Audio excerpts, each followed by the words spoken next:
하나님의 말씀 같이 보시는데요. 시편 18편입니다. 시편 18편은 50절로 나눠져 있고요. 함께 보실 말씀은 1절부터 3절까지는 같이 보시고요. 46절부터 50절까지는 교독을 하겠습니다. 먼저 18장 1절부터 3절까지 말씀 우리 같이 보겠습니다. 함께 봅니다. 시작. 나의 힘이신 여호와여, 내가 주를 사랑하나이다. 여호와는 나의 반석이시요 나의 요새시요 나를 건지시는 이시요 나의 하나님이시요 내가 그 안에 피할 나의 바위시요 나의 방패시요 나의 구원의 뿌리시요 나의 산성이시로다. 내가 찬송 받으실 하나 여호와께 아뢰리니 내 원수들에게서 구원을 얻으리로다. 아멘. 46절부터 50절까지는 교독하십니다. 46절 먼저 봅니다. 여호와는 살아계시니 나의 반석을 찬송하며 내 구원의 하나님을 높일지로다.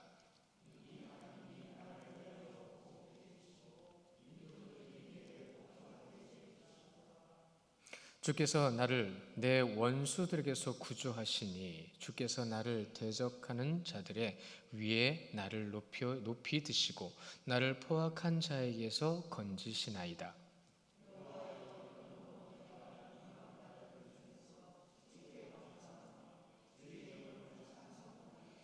함께 봅니다.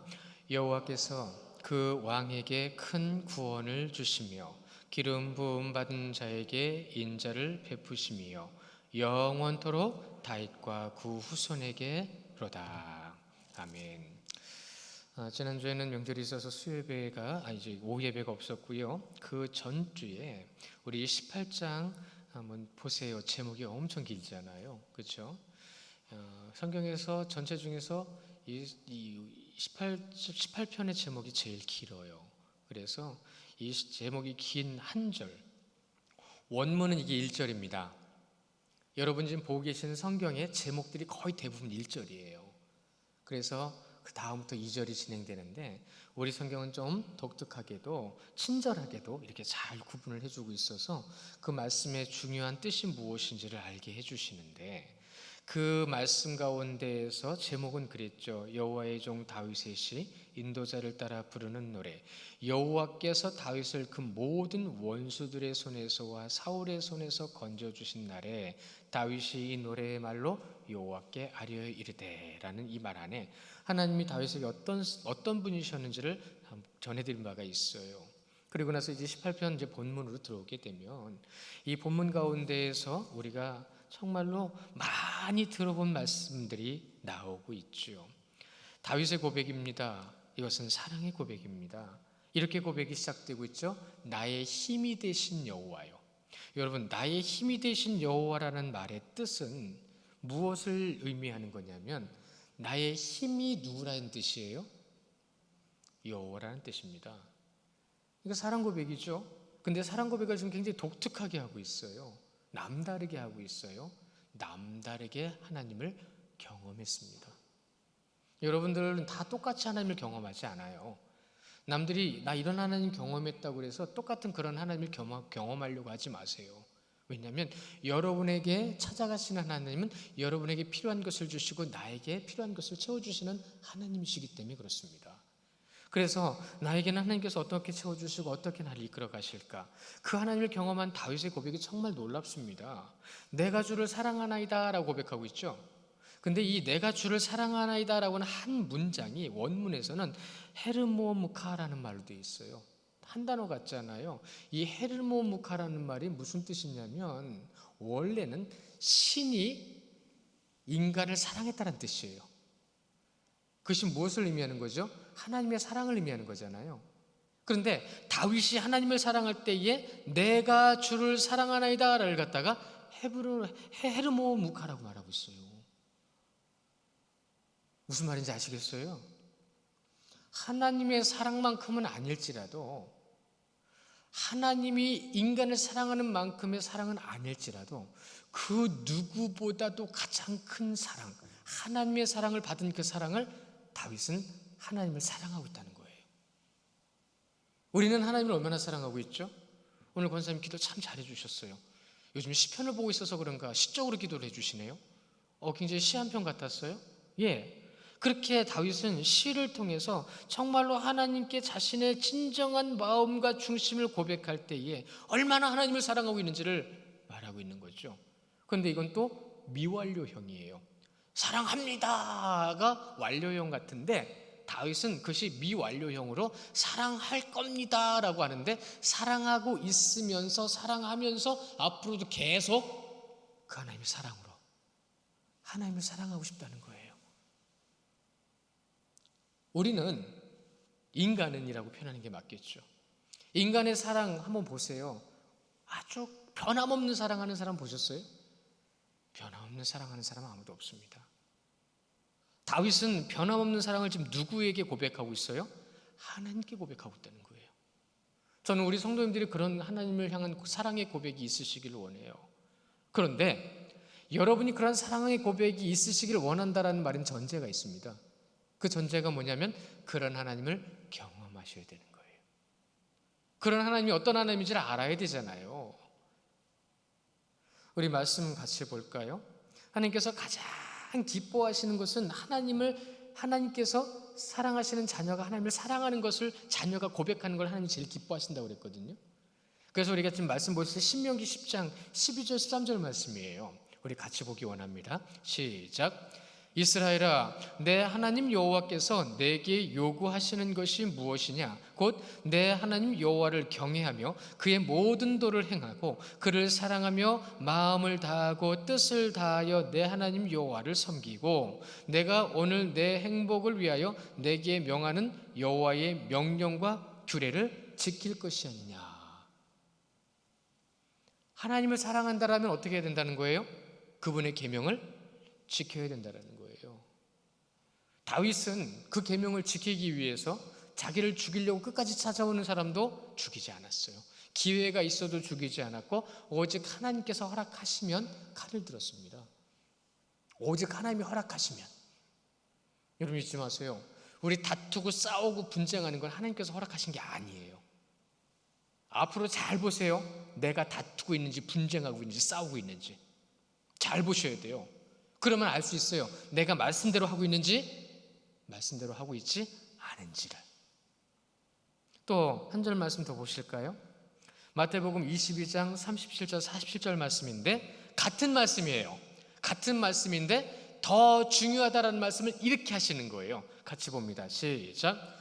예수께서 이르시되 내 마음을 다하고 목숨을 다하고 뜻을 다하여 주 너의 하나님을 사랑하라 하셨으니 이것이 크고 첫째 되는 계명이요 둘째도 그와 같으니 내 이웃을 내 자신과 같이 사랑하라 하셨으니 이 두 계명은 온 율법과 선지자의 강령이니라. 강령, 하나님께서 하시는 명령입니다. 우리는 사랑해야 되는 거예요. 먼저는 누구를 사랑하죠? 하나님을 사랑하는 것. 그럼 하나님을 사랑하는 것 같이 누구를 사랑해야 되는 거예요? 이웃을 사랑하는 거죠. 그런데 그 이웃과 싸운다? 이건 말이 안 되는 겁니다. 더 정확하게요, 말씀대로 안 하시는 거예요. 인간의 행복은요, 잊지 마십시오. 인간의 행복은 하나님을 사랑하는 것부터 시작됩니다. 하나님을 사랑해야 인간에게 진짜 사랑이 무엇이고 진짜 행복이 무엇인지를 찾을 수 있고 누릴 수 있다라는 말씀이에요. 오늘 다윗이 50절이나 되는 이 18편의 말씀이 바로 그 중심인 겁니다. 그 하나님이 다윗을 얼마나 사랑하셨는데요. 다윗은 이러한 모든 것 가운데에 허락하신 하나님을 향해서 이렇게 고백했다고 그랬잖아요. 나의 힘이 되신 여호와요. 그러니까 내가 여호와를 바라보는 것도 여호와를 사랑하는 것도 그 힘을 누가 주시는 거예요? 당연하죠. 호흡을 주셨는데, 호흡을 주신 분이 우리에게 그 사랑을 주셨는데 우리는 그 사랑을 지금 어떻게 하고 있냐는 거예요. 한편으로는 이 역사적인 기록 가운데 해석들을 보면 이런 것이 있어요.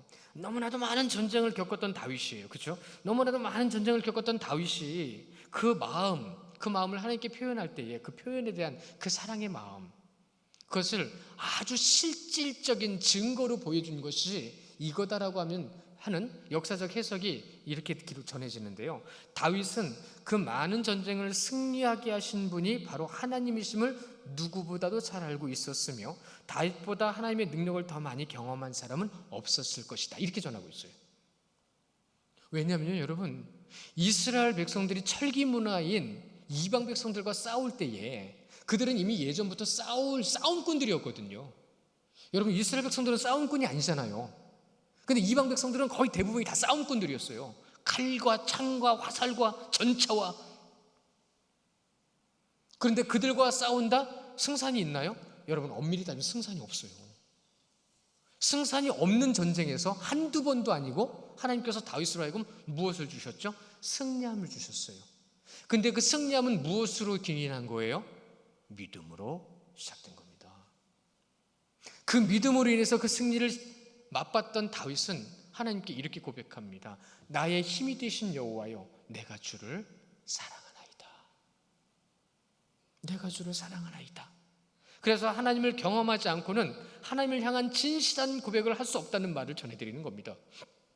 실제적인 증거를 제시하지 못한다는 거예요. 누구나 다 할 수 있는 건 뭐냐면 말씀 보는 겁니다. 근데 말씀 본 다음부터는 좀씩 양상이 달라져요. 말씀의 능력과 말씀의 경험이 나타나야 진짜 살아있는 말씀을 전할 수 있다는 거예요. 여러분, 잘 생각해 보세요. 다윗은 성경이 없었어요. 하나님의 말씀만 그는 들을 수 있었어요. 그러니까 하나님이 가라, 네. 서라, 네.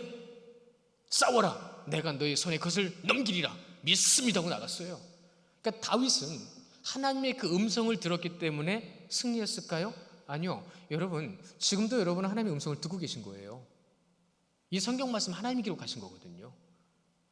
엄청나게 많은 양의 말씀을 우리에게 주셨는데 그 말씀을 보지도 않고 내용도 알지도 못하고 의미와 뜻도 제대로 알지 못하는 우리들의 연약한 모습을 우리는 우리 스스로 확인하고 있어요. 말씀대로라는 말, 귀에 못이 박히도록 들었다 보니까 이제는 그냥 이쪽으로 들어와서 이쪽으로 나가는 말이 되어버린 것도 알고 있습니다. 우리가 하나님의 말씀을 지금 어떻게 대하고 있어요? 안타까운 것은요, 다윗의 성숙한 믿음 있죠. 다윗의 성숙한 믿음과 위대한 사람이라는 것을 우리는 기억하고 있어요. 그런데 그가 살아왔던 삶, 믿음의 삶의 역경과 고난의 삶을 이겨내는 것은 믿음으로 인한 것이고 그것을 살아내 나아가는 증인으로서의 삶을 살았다는 것에 대해서는 본받으려고 하지 않는 후손들과 현대교회라고 하는 말을 지금 우리는 전해 듣고 있습니다. 나에게 왜 이런 일이 생기냐고요? 라고요. 그러므로 나의 힘이 되신 여호와라는 다윗의 고백은요, 영적으로, 육적으로, 실제적으로 모든 능력을 주시는 분은 하나님이시라는 것입니다. 하나님이시라는 것. 힘 주시는 여호와 하나님, 내가 그를 사랑하며 의지하겠나이다. 그래서 18편의 시작이 나의 힘이 되신 여호와여, 내가 주를 사랑하나이다 라고 시작하고 있는 거예요. 우리 이 말씀 가운데서 역사하시는 하나님을 어떻게 다윗이 지금 얘기하고 있는지 우리 4절부터 15절까지 교독하실 거예요. 4절부터 15절까지 제가 4절 먼저 보겠습니다. 사망의 줄이 나를 얻고 불의의 창수가 나를 두렵게 하였으며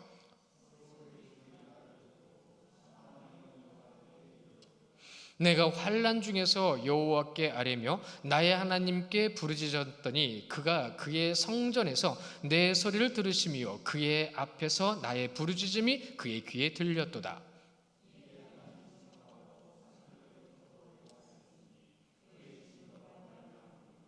그의 코에서 연기가 오르고 입에서 불이 나와 사름이요 그 불에 숯이 피었도다.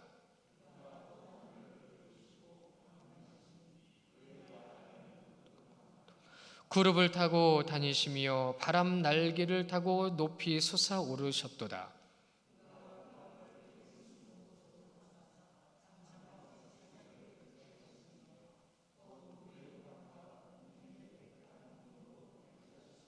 그 앞에 광채로 말미암아 빽빽한 구름이 지나며 우박과 숯불이 내리도다.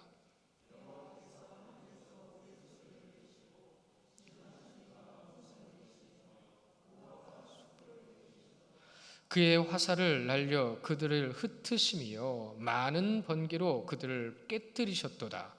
이럴 때에 여호와의 꾸지람과 콧김으로 말미암아 물밑이 드러나고 세상의 터가 나타났도다. 아멘. 굉장히 시적이죠.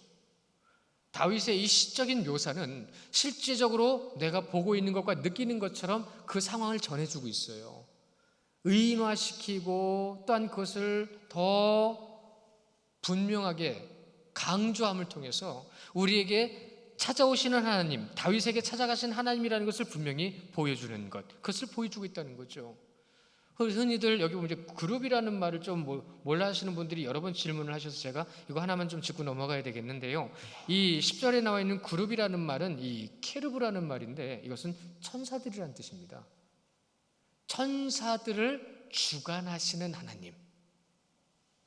그러니 모든 것의 주관자는 하나님이시라는 것을 이 역사하시는 하나님을 통해서 우리에게 나타내 주고 계시는 거죠. 또한 16절부터 28절까지 보시면 의인을 구원하신 하나님이라는 주제, 내용을 가지고 우리에게 또 말씀을 전해주세요. 16절부터 28절도 우리 교독해 볼까요? 16절 제가 먼저 봅니다. 그가 높은 곳에서 손을 펴사 나를 붙잡아 주시며 많은 물에서 나를 건져내셨도다.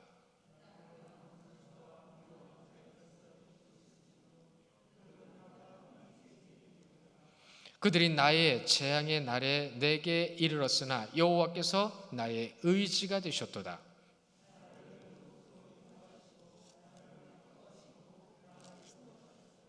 여호와께서 내 의를 따라 상 주시며 내 손의 깨끗함을 따라 내게 갚으셨으니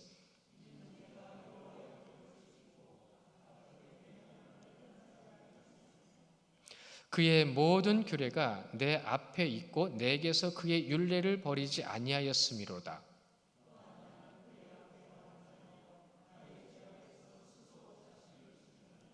그러므로 여호와께서 내 의를 따라 갚으시되 그의 목전에서 내 손이 깨끗한 만큼 내게 갚으셨도다.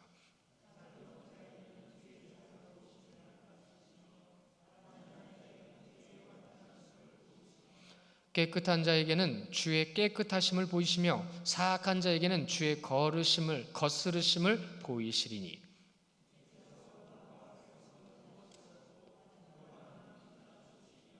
함께 봅니다.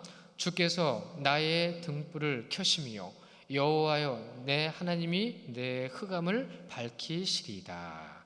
아멘. 그렇습니다. 하나님이 우리를 다 보고 계시고 우리가 하나님 앞에 믿음의 모습을 삶을 보이는 것만큼 하나님께서도 우리에게 그 증거를 보여주시는 거예요.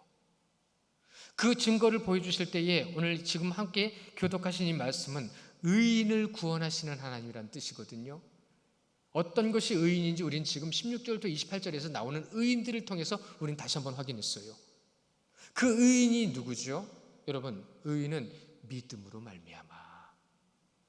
믿음이라는 것은 그분의 말씀대로 따르는 자를 믿는다고 하는 거예요. 따름이 없으면 믿음이 없는 거예요. 그러니 오늘 이 말씀에 다윗의 가장 중요한 핵심들을 우리는 꼭 집어서 확인할 수 있어야 되는데 그러한 자들에게 하나님께서 어떻게 하신다고요? 상 주신다고 그랬어요. 상 주신다고요. 우리 유명한 말씀 아시죠? 상 주신다고 그러면 우리 떠오르는 말씀 있잖아요. 우리 히브리서 11장 말씀 한번 같이 보실까요? 6절에 있죠. 암송하신 분들 참 많아요. 이 말씀 우리 같이 보기 원합니다. 히브리서 11장 6절 말씀입니다. 시작. 믿음이 없이는 하나님을 기쁘시게 하지 못하나니 하나님께 나아가는 자는 반드시 그가 계신 것과 또한 그가 자기를 찾는 자들에게 상 주시는 이심을 믿어야 할지니라. 아멘. 그렇습니다. 성도가 꼭 기억해야 될 것은 무엇이에요? 우리는 상 받기 위해서 교회에 나오는 게 아닙니다. 상 받기 위해서 하나님을 믿는 게 아니에요. 하나님을 믿는 건 당연한 겁니다. 그러나 당연히 믿는 것임에도 불구하고 하나님을 믿는 자들에게 하나님께서 상을 주신다고 그랬어요. 믿음이 뭐라고 그랬습니까? 좀 전에 말씀드린 것처럼 믿음은 그분의 말씀이 나타나는 삶이 믿음인 겁니다. 한 절 더 보실까요? 사도행전 17장 25절 말씀인데요. 우리 같이 보시겠습니다. 시작. 또 무엇이 부족한 것처럼 사람의 손으로 섬김을 받으시는 것이 아니니 이는 만민에게 생명과 호흡과 만물을 친히 주시는 이심이라. 아멘. 여러분이 하나님 믿고 있는 게 아니에요. 믿게 해주신 거예요. 여러분이 하나님께 헌금을 드리는 게 아니에요. 당연히 하나님 거 드리는 거예요. 우리가 신앙의 이치, 오전에는 세상의 이치 이런 얘기를 좀 많이 했죠. 오늘 오후에는 세상의 이치가 아니라 정말로 신앙의 이치가 무엇인지를 깊이 묵상하셔야 됩니다. 우리는 상 받기 위해 다니는 게 아니에요. 의인은 믿음으로 말미암아라고 말씀하셨잖아요. 믿는 건 당연한 거예요. 그런데 우리는 믿었다고 어깨에 힘주고요, 믿다가 뭐 좀 좋은 일 있으면 교만해지고요, 은사 받고 잘 되고 그러면 달라져요. 저는 그래서 우리 성도님들한테 잘 사실래요? 부자 되실래요? 라는 질문을 과거에 몇 번 드렸잖아요. 그래서 지금은 잘 산다고 얘기를 하실 거예요. 근데 여러분한테는 제가 분명히 이렇게 말씀드렸어요. 여러분 잘 사셔요. 하나님 앞에 하나님의 이름으로 잘 사시면서 부자 되십시오. 우리가 정말로 하나님의 뜻하신 바대로 그분이 부어주시는 것을 가지고 누리고 전하고 세울 수 있는 자가 되어야 돼요. 그리스도인들은 세상의 본이 되어야 됩니다. 그런데 없어가지고 막 이러고 살면 본이 되질 않아요.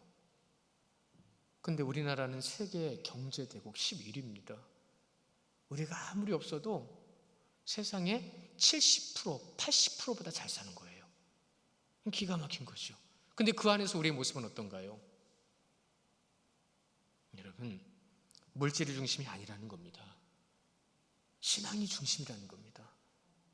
이 힘들고 어려운 때에 우리나라 경제가 그래도 나은 건 무엇 때문일까요? 제가 이번에 명절 때 가족들을 만나고 왔다 갔다 하면서 참 희한한 현상을 하나 봤어요. 뭐냐면 제가 서울에서 살던 때보다 지금 서울에 올라가면 수입차가 더 많아졌어요. 근데 그 수입차를 타고 다니는 사람들의 모습과 그들의 행동을 보면 이제 눈에 보여요. 뭐가 보이냐면요, 나도 이거 타고 다녀 이거예요. 나도 이거 타고 다녀. 그러니까 이 수입차들 판매하는 사람들이요, 여러분 드라마라든가 광고를 보세요. 어떤 식으로 광고하는지 우린 거기 좀 넘어가고 있는 거예요. 이 정도는 타야 있어 보이잖아, 이런 겁니다. 이 정도는 타야 어깨에 힘 좀 줄 수 있잖아, 이런 겁니다. 근데 우리는 그런 걸 보는 시각보다는 이런 걸 봐요. 와, 좋다, 나도 저거 타보고 싶다. 상술에 넘어가는 거죠. 옷도 그렇습니다. 우리가 가지고 있는 물건들에 대한 모든 것들이 지금 그렇게 변해가고 있어요. 그걸 대화 속에서 느꼈기 때문에 그러는 거예요. 대화 속에서, 그들의 모습 속에서. 29절부터 45절에서 하나님께서 주시는 승리를 찬양하고 있잖아요. 30절에 보시면 하나님의 도는 완전하고 여호와의 말씀은 순수하니 그는 자기에게 피하는 모든 자에게 방패시로다 라고 말씀하고 있죠. 세상의 그러한 어떠한 모든 상술이 아니라 진짜 그리스도인의 진리와 본질 속에서 우리는 정말로 하나님의 도를 따라가야 됩니다. 하나님의 도라고 하는 것은 때레크라고 하는 원문에서 그분의 길이란 뜻이에요. 그분의 길. 우리는 지금 그분의 길을 따라가고 있어요. 그분의 길을 따라가는 자만이 승리함을 주신다고 약속하셨습니다. 아무리 좋은 거 많이 가지고 있으면 뭐 하나요? 제가 그걸 느꼈어요. 뭐냐면 차 뒤에 보면 번호가 있잖아요. 뭐 200 시리즈를 타고 다니는 사람이 이제는 300 시리즈를 타야 돼요.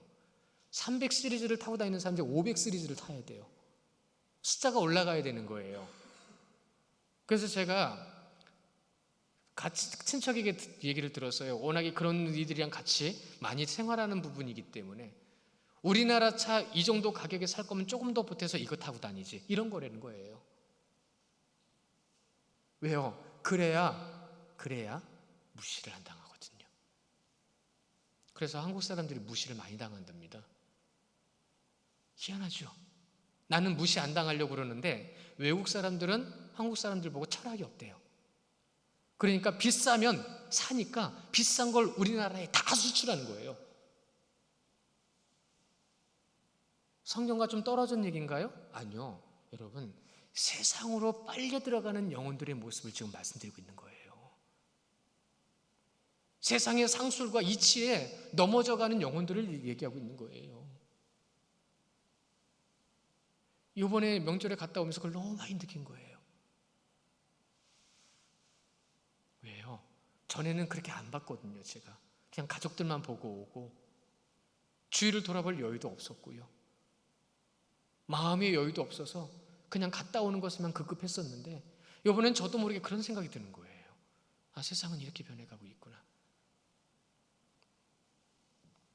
주님의 길을 따라가신 우리 성도님들 되시기를 축원합니다. 46절에서 50절에까지 보시면 하나님께서는 살아계시다라는 말씀으로 시작되고 있습니다. 하나님께서 살아계신데 우리는 지금 우리의 입을 통해서 우리의 마음과 세상의 기준을 통해 뭘 얘기하고 있는 거예요? 다윗은 지금 이렇게 선포하고 있어요. 하나님은 살아계시다. 이것이 다윗의 선언이에요. 살아계신 하나님, 다윗이 하나님을 고백할 수밖에 없었던 삶을 우리는 그의 모든 삶의 전반의 모습을 가지고 확인할 수 있습니다. 더군다나 오늘 말씀 2절에 보세요. 2절에 뭐라고 말씀하시죠? 여호와는 나의 반석이시오 나의 요새시오 나를 건지시는 이시오 나의 하나님이시오 내가 그 안에 피할 나의 바위시오 나의 방패시오 나의 구원의 뿌리시오 나의 산성이시로다. 나를 구원하시는 분. 우리가 이 말 참 많이 보잖아요. 그렇죠? 반석이요 뿌리시오 건지시는 이시오. 근데 뭔지는 알겠는데 그냥 그래 하고서는 넘어가는 부분들이 참 많아서 오늘은 한 번씩만 짚어드리고 마칠게요.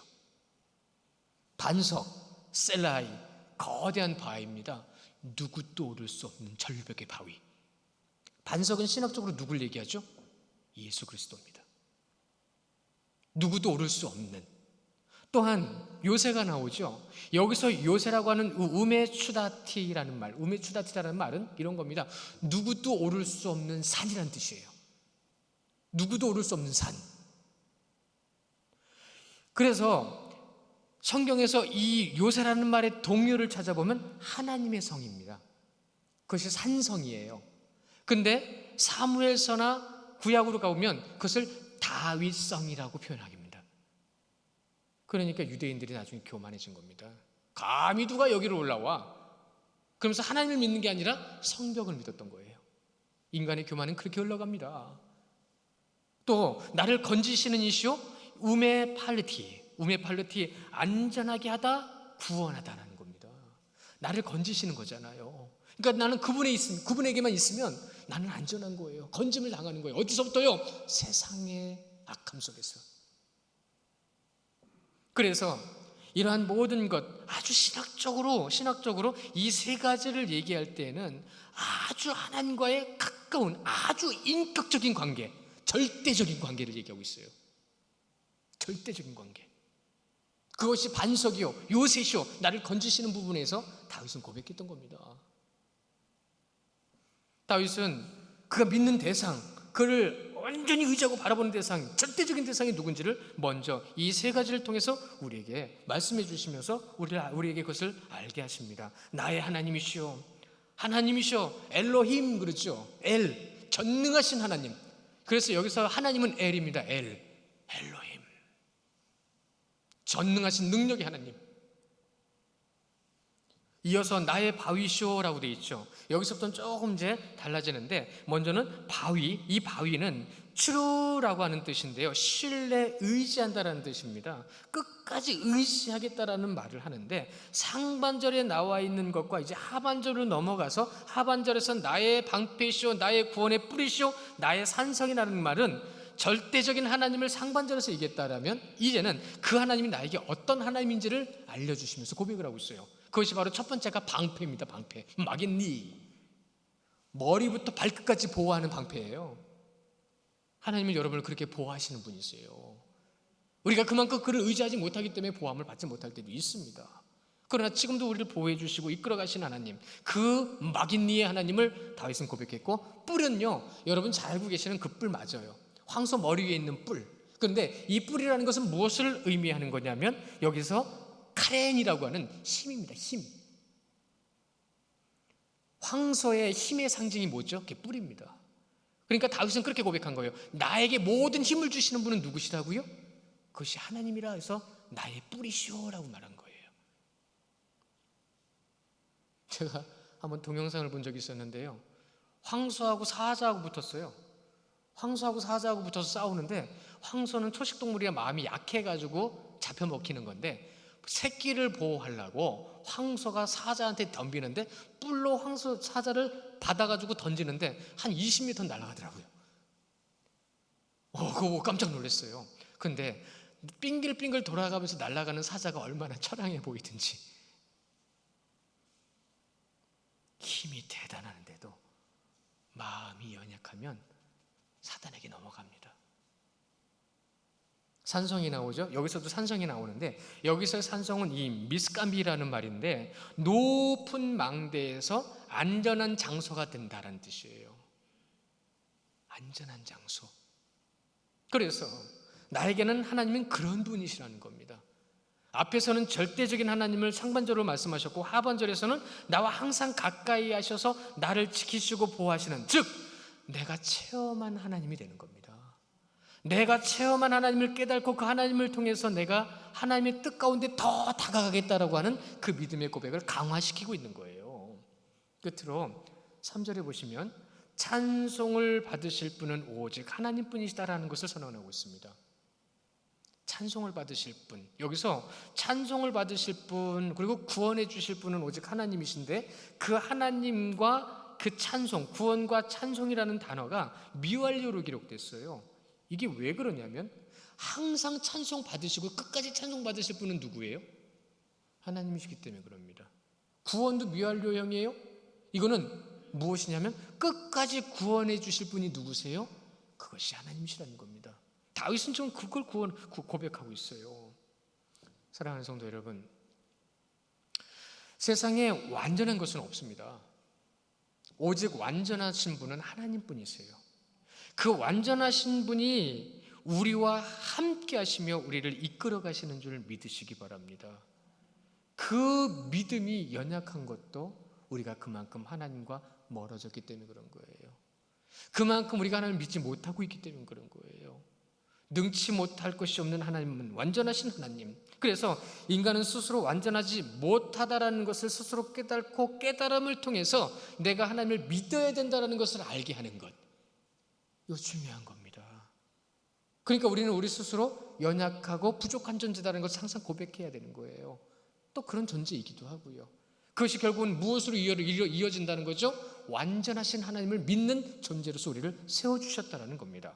세상과 인간의 기준으로 믿지 마십시오. 완전하신 하나님의 말씀을 믿고 순종함으로 하나님의 역사를 경험하시기를 축원합니다.